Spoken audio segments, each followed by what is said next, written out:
And we're live. Just kidding. Not live. Justin, dude, thanks for coming in. Yeah, thank you. Trent was telling us about your business a little bit. Why don't you give us some background? Where are you from? How'd you land here? How'd you get into this industry? Well, I've been in construction my whole life. I just recently started with Minuteman Home. I'm their business development manager there. They have been a very successful handyman outfit for the last 3 years. Okay. The owner, his name is Brad. Brad has dreamed of being a general contractor since he was a little boy. Back when we were kids, like a general contractor was a respected profession. It was a big deal to be a GC. Yeah. And I don't know what's happened in the paradigm shift lately, and the trades aren't getting all the respect they deserve. But at the end of the day, the GC position for him was just like a lifelong goal. And Brad, he hired me to kind of give him the tools that he needed to grow from a handyman business into a GC outfit. So I've been in construction on the business side for 5 years now. Nice. And I've amassed a group of excellent subcontractors and crews that have worked consistently for me throughout that whole time.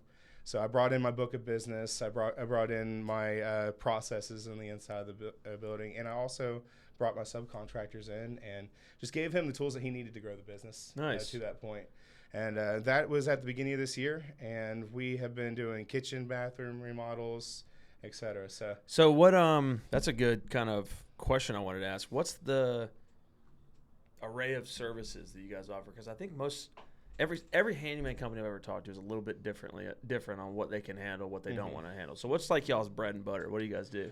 So we are no longer just a handyman company. We are a GC outfit. So when I brought in, I did 36 kitchens last year myself, and 28 bathrooms. So oh my gosh! I was really shaking and moving. So I brought that book along with me coming over. So right now we're mainly focused on bigger jobs, kitchens, baths, and restoration. Very cool. Yeah. Okay, but y'all still do some of the smaller handyman stuff. We got a minimum project size of 5,000.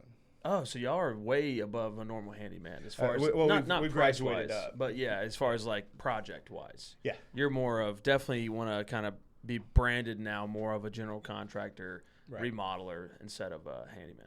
Correct. Yeah. Cool, man. That's awesome. So you mentioned something that we usually bring up in here because it's so true, and it's sometimes the trades don't quite get the respect that they deserve, man. And like that's a big reason for us not only kind of creating My Home and what we want to achieve with our product, but this podcast is big on we want to give these trades and these business owners and these biz dev operators, right, the guys who are forward facing the customers, the opportunity to talk and hopefully people are listening and can see that the trades aren't the plumber with his ass crack hanging out, right? It's people that are extremely intelligent. It's business operators. It's hard workers. And it's people who can make a lot of money and doing a really good job and helping a lot of customers. So why do you think you've seen that change happen, or is it just bad actors, or what do you think? We're in the South. That's a big part of it. I mean, you don't have this much of a mentality as prevalent on maybe the East Coast. But we're in the South, so there's a lot of good old boys that grew up doing this type of work sometimes. And they buy a truck, slap a sticker on the side of it, and say that they're a contractor. But they may know how to do some of the work, so they might have some happy clients, but they forget to have the business aspect of it figured out. I mean, answering your phone on time. Having written invoices, having certificates of completion and warranty paperwork. The administrative side of it, I just see so many of them struggling with. Right. And they can't keep their appointments. It takes forever to get an estimate. A lot of these process things, and those are like they lay the groundwork for a go-to-brat project. If you are prompt and you're competent at the beginning and in the planning stage, your project can go so much more smoothly. So if you're working at your own house, it doesn't matter whether it takes 6 weeks or 2 weeks because it's a passive project for you, but we're doing this professionally. This is what we do for a living. This is our craft.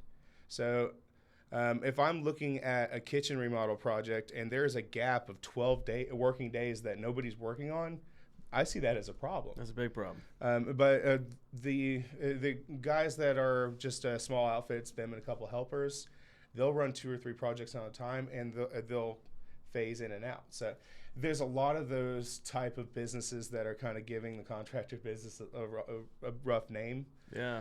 In this area specifically, but I also think that the ones that are doing it properly and the ones that show up on time, the ones that give you a clear written estimate, that spend the time and talk to you and actually figure out why you're doing the project in the first place.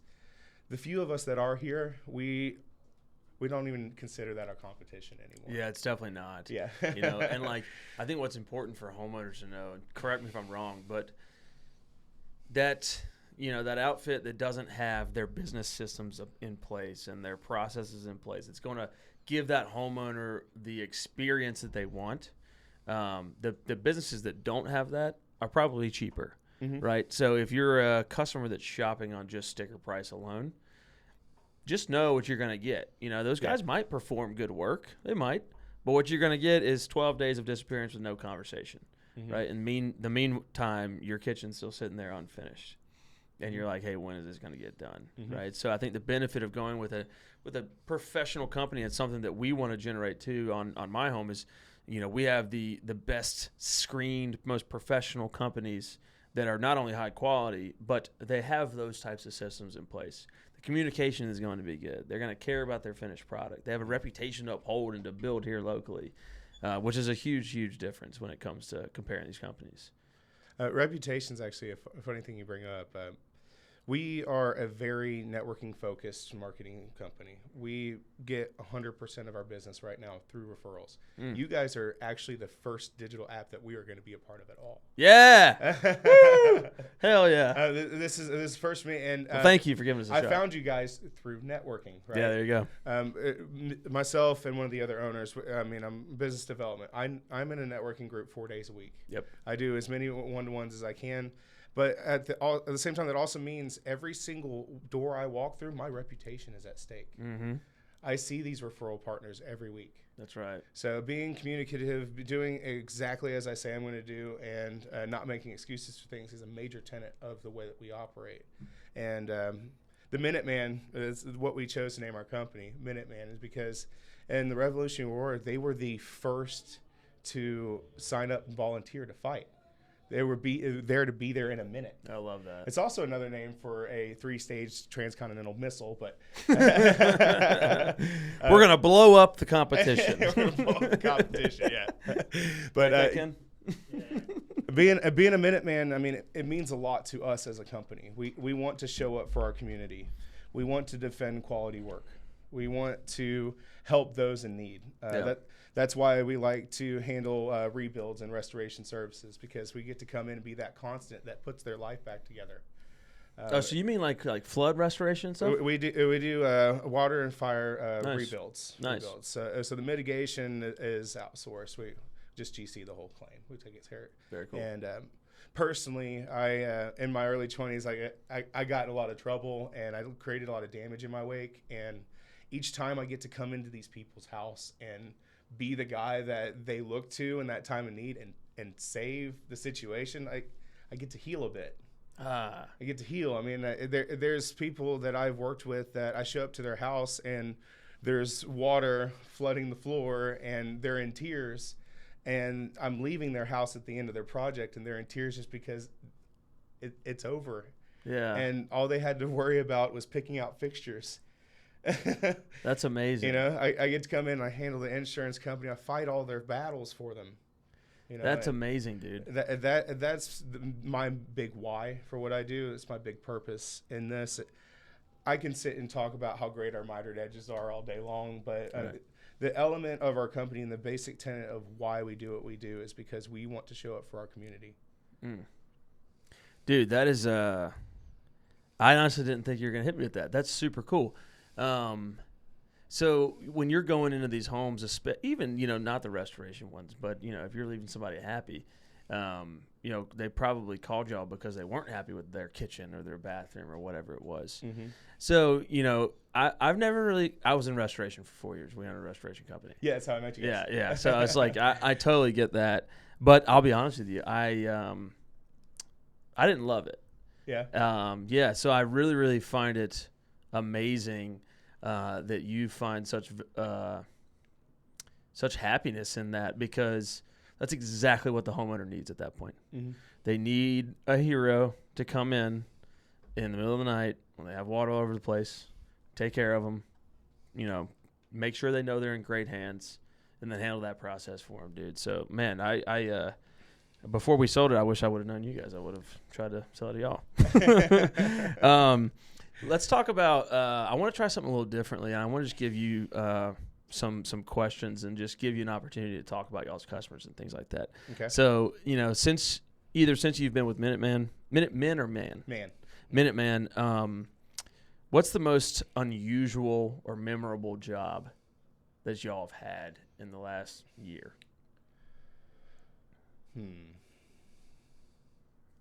There's a couple of very memorable jobs that are coming to mind. I'm thinking of one that was a very awesome finish that looked really cool, and I'm thinking of another one where I was able to make a really good impact. Let's go with the impact one. So I have a client, her name's Diane. And Diane is one of the last old folks that has retained their home in East Nashville. Right there on on Riverside, like real nice property. It's got a whole acre lot, and she's lived there for like 50 years. And she had posted in a Facebook group that the codes department was basically trying to push her out of her home. And they were hitting her with violations, and complaints were coming out. And I came to find out that there's a developer bidding for that area. And Diane reached out to us. Her plaster ceiling, which plaster, you guys know, is not easy to work with when it falls in. She calls us with a plaster ceiling insurance claim. And while we were there, we ended up doing some work above and beyond. There was a whole lot of debris and just junk that has been strewn around the property that a relative that was living with her just lived out there, and he probably wasn't in his own right mind, and et cetera. But we had the dumpster there, and it didn't take us much extra effort, but I had them clean up the yard while they're there. Well, that actually got the codes department off of her back. One of the biggest complaints, and I didn't know what the exact complaint was. But I found out after the fact at the end of the job, and I'm telling her basically the details of her insurance and when she's going to get the rest of her checks. And she's like, oh, by the way, I wanted to tell you how much that meant that you guys cleaned up the yard, because they have leveled me with 3 or 4 different letters already. She's wheelchair bound. She can't go out there and pick it up. So I got this just great opportunity because of the guys that I work with. I've worked at other companies. I would have never been able to spend $500 extra bucks on labor to do something like that. And I had the autonomy and the position I am now, and the wonderful guys that I work with, to just do that without even asking anybody. I didn't have to call my boss and be like, would that be okay? I know it's going to cost extra. Not even a thought. And even if I would have, he was just like, yeah. Right. That's the type of service that we like to do. That's the type of thing we like to do. We like to actually touch people's lives and make a difference. And something like that on our end, when we're making thousands of dollars on an insurance claim, it didn't take that much extra effort on our part to make that happen for her. Right. The dumpster was already there. It was paid for. All I had to do was pay a couple of guys for labor. And but her, in her world, this is the type of client that has to scrape her pennies together just to afford her deductible. Right. And she's been on a fixed income for decades. You just changed her life. And so to her, that is like a mess that had been amounting and just getting bigger and worse. And I know that it was a hard thing for her to deal with, and just being able to bless people like that. I haven't gotten to do stuff like that in my career. The other companies I've worked for, it would have been like, no, it's about the bottom dollar. Right. Let's not do that. So each and every job, I mean, not every job we get an opportunity to make something that isn't that impactful, but when we get that opportunity, we love to take it, man. Yeah, that's and it's not even like the decision was made because you're like, oh, this is going to be, we're going to have a TV crew out here and it's going to be a great opportunity to market it. It was just like, this is the right thing to do. I felt bad for her. Yeah, I'm going to do this real quick. Just move this a little bit over here. Okay. There you go. Yeah, exactly. I mean, she can't help it. She can't do it. And then you feel there's some shystiness going on behind the scenes of the codes and the developer, which is what it sounds like to me. And the relative that made the mess in the first place. Right. And you're like, oh my gosh, let's just help this person out. Not only are you helping her out in their time of need of an insurance claim, but also going above and beyond, dude.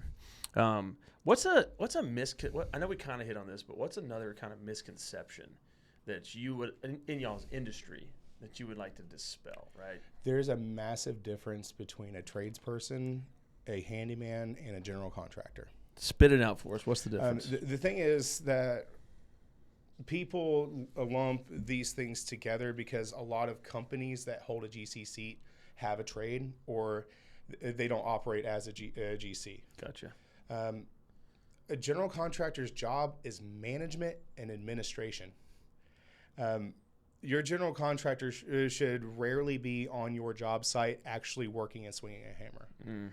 A GC, their job is to make a small percentage off of a lot of jobs and manage all of them for the clients. Because, I mean, when you're entering in a situation that you don't know everything about, you need to hire somebody that can control that for you. A specialty. And what a general contractor does is they are management. They are the one that handles your project for you. So everything from tracking financials, which is why we make the deposits, we collect the deposits and cut the checks, to draw schedules, because there are so many things that go on behind the scenes and beyond the actual job site that a client that doesn't do this every single day doesn't have the ability to grasp. Right. So for instance, they may see that we have completed one part of this project, but we can't start this one yet. They don't know why. So there's a lot of reasons why a GC would need to differentiate themselves from a handyman to a tradesperson. I think the biggest part of it is management and administration. I kind of got lost on that. No, we're editing it. No, that's that's good. We were just talking about like GC trade versus handyman. Yeah. Right. And what the homeowner's perception probably is right now of the three. And then how can we help get rid of that perception? From my experience, it's exactly what you're saying, right? They see general contractor and they go, well, he hasn't been out here in 2 weeks. And you're like, yeah, but if everything's going right, he shouldn't be probably, right? Because he's got a list of subs that he trusts and he's vetted and screened for probably decades in most situations, right? Or at least, years. And they are the specialized within that project, right? So if you're doing a remodel, you might have a tile guy, a tile sub, because they are the best at installing tile. And that's the specialty skill you have. The general contractor has general knowledge of all of the industries that you're going to hire. But his job, to your point, is to organize and schedule and make that thing seamless, quick, easy, good experience for the homeowner, all the front end, during, and back end stuff. But as far as swinging the hammer, that goes to the specialty skills. Yeah. Yeah, that's a great way of putting it. That's kind of where I wanted to go with it. Like, I have a good general knowledge of every trade that I'm coming in contact with. But if you wanted me to actually tile your bathroom, it's not going to look great. Not these hands. That's exactly right, dude. Yeah. You might have a tile askew somewhere, or a grout line that's too thick. Yeah. But Heidi, she's done over 40 projects with me. Wow. Is that y'all's tile person? Yeah. Nice. She has been with me through thick and thin. She has dealt with big projects, small projects, and over these projects, I have rarely ever had an issue of any sort. And the only ones that come arise is, oh, you need to run to the store real quick. You forgot to order something, Justin. Yeah, you're fine. That's right. Have you found that women are better at tile? I found that women are better managers of trades guys. Really? Wonder why that is. Heidi has a crew, 2 separate crews of 3. And she does work sometimes, but she's the one that's in charge of all of them. And nice. I find that women are great leaders to trades guys, because a lot of us are rough and tough alpha males. We don't want to listen to other people telling us what to do no matter what. But when you have a soft touch of a woman, I mean, she can go into an issue and completely just turn it around. Yep. And clients respond well to it too. I've noticed the same thing, and even some of the skilled laborers, women have a much better attention to detail, and I have a horrible attention to detail. Right? There's things that I just don't see, you know, and like I've noticed that women, majority, right? There's obviously really great male tile layers, but they have the patience and the time to go, no, this is how it's going to be done correctly. And like that's what you want for those kind of the finish work, the trim work, the tile work. That stuff is really where you want to take your time, and I've seen that they kind of stand out there. I think a lot of homeowners have heard horror stories of general contractors.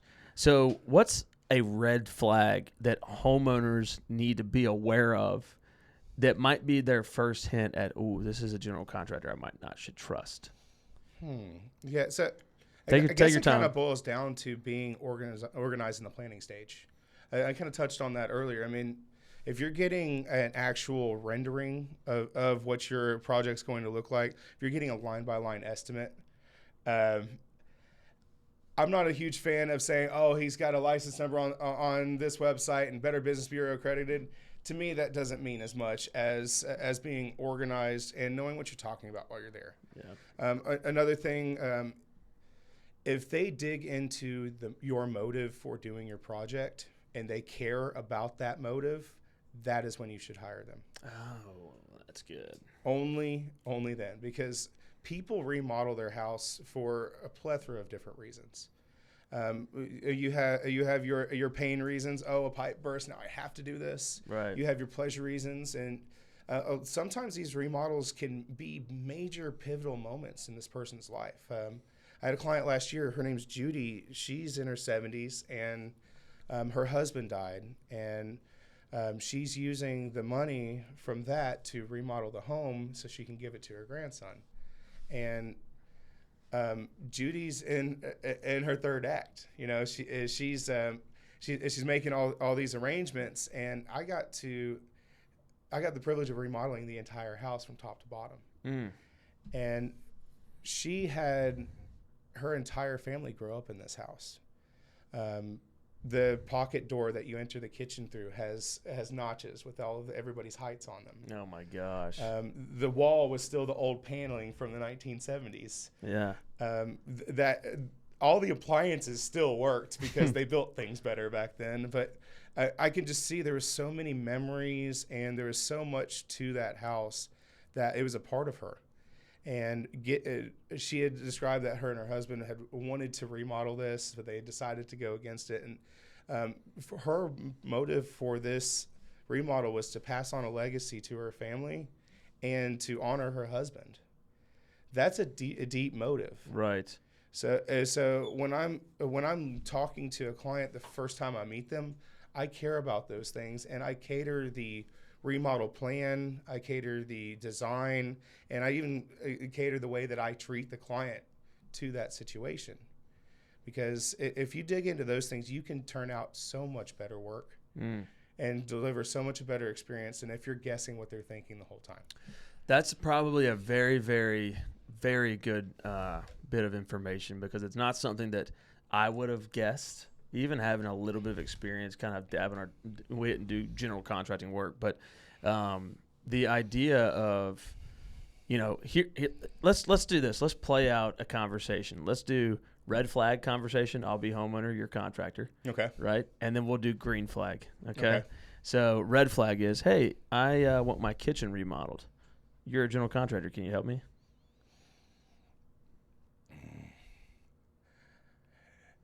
Yeah, how about I come out right now? Okay, yeah, I got some time. I'll move some things around. I'll be there in about 30 minutes. Okay, cool. 30 minutes later. What's up? Oh, yeah.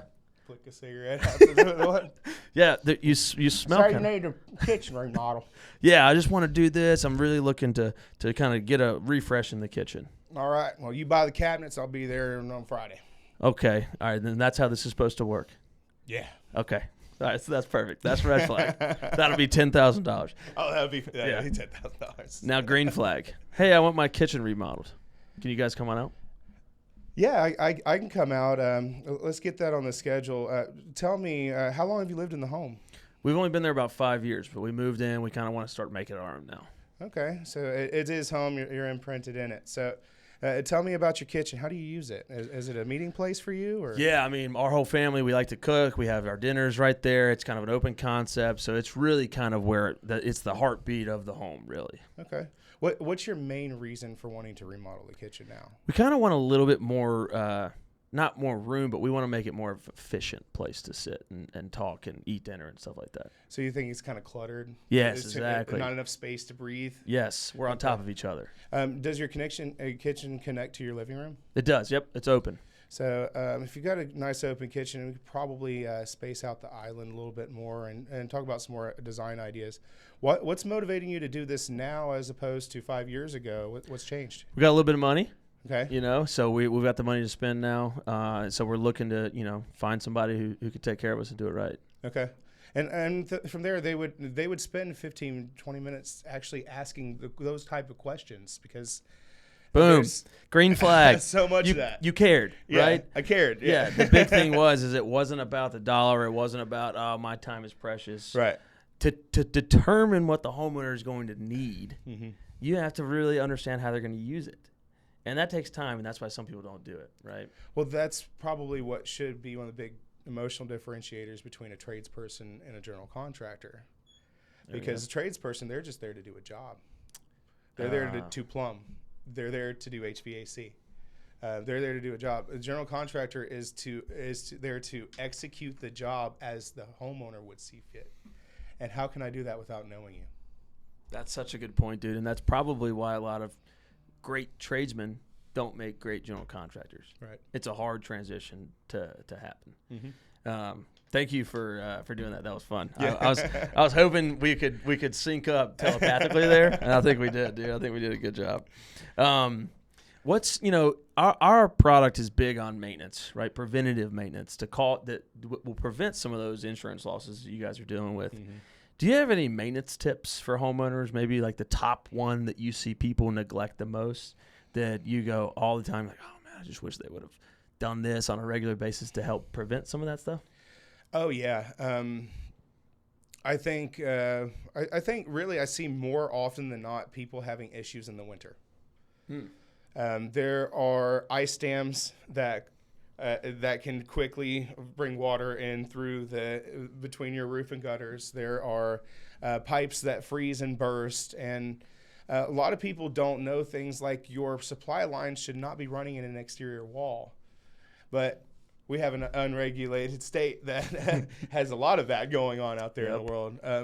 When it's below freezing temperatures and you're looking outside in Tennessee and it's 11 degrees outside, you should open your cabinet doors. Let that heat get in there. Okay. Yeah. Open them cabinet doors. Keep your gutters clean. Winterize. Get ready for that. Yeah. Because it could be a big deal in the middle of the winter. That's absolutely right. And I think people misunderstand that just because you live in Nashville doesn't mean it doesn't get absolutely freezing, and that can happen. Well, I was here in the early 2000s. It didn't used to be that way. Really? This is a newer development. We've grown so much, and the city's so big, we trap moisture better than we used to. Oh, really? Yeah. Interesting. Lots of growth. Yeah, that's for sure, man. A couple more questions. Yeah. Do you have a favorite type of repair or project that you like to perform for homeowners? I really do prefer kitchens the most. I like them. There's a big before and after in a kitchen. Yeah. And there's also kitchen. It really is, like you touched on it when we were doing that back and forth there. A kitchen is where families come together. A kitchen is a safe place, and memories are made in the kitchen. And I really, really like to design and build those. I mean, we have a great system for kitchens. We're our own dealer for cabinets. We got a great system set up for its A, B, C, and D, getting done quick. But I really like the client experience with the kitchens. I think it probably makes the biggest impact. Probably the best. Yeah. Really, the design aspect of the kitchen. Oh yeah, it's fun. So, do you guys bring in an interior designer? Yeah. Guys, oh, nice. Yeah, our actual main referral partner for design was on your podcast. House of Canaan? Or yeah, is it House of Canaan, Jacob Perry. Nice. Jacob is the man. I left him before I came here. He really? and I were doing a project in Columbia. Nice, dude. He is salt of the earth. Yeah. That guy is a great He's guy. a wonderful Christian man, and that's who we like to align ourselves with. Absolutely, man. Absolutely. Hey, we had a funny moment on the podcast. I was like, I was asking about the name of his company, and I didn't realize it was from the Bible. And I was like, oh, like, you know, I hope my mom doesn't see the fact that I forgot that was part of the Bible. Sorry. Yeah. What's your favorite part of your job? So I love the connections I make with people. I'm a business development manager, meaning I am the relationship guy for the company, and that is a role that I'm well suited for. Awesome. I get to go around on a day-to-day basis, connect with people, and love on people. Mm-hmm. And that is living my higher purpose in this life. And I'll do that as much as I'm allowed. I love it, man. You can tell you're genuine and good at it, too. You can just try to be. You just feel it. What's, thinking about the homeowner that is thinking about getting a new kitchen or an extension on the home, what's the biggest mistake that you hear homeowners make when hiring a general contractor if they didn't hire y'all? Don't make it about details and dollars and cents as you make it about your gut impression. You need to follow your gut in this. You're going to have so many options out here in the world. We live in a technology world where we can have anything we want at our fingertips delivered to us. Mm-hmm. Don't overwhelm yourself with options. Don't overwhelm yourself with the details of the project before you actually get into the project. Make sure you're making the right connection with somebody, especially if you're in a big one that's going to take a long time.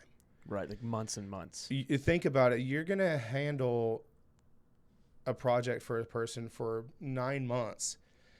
You need to get along with that person. You need to have expectations met. There's so many different facets of a person's personality that matter. Like I've had clients that want they like to have written emails after each conversation. I don't have a problem doing that, but that's not second nature to me. But if there is some things like that to you, explain that clearly to the people you're talking to and interviewing for this job. And when you do that, if they're meeting your emotional needs, if they care about your project and understand where you're coming from on this, everything else is details. Oh, that's awesome. Everything like money, how much work is done, that's all details. Yep. Get the connection first.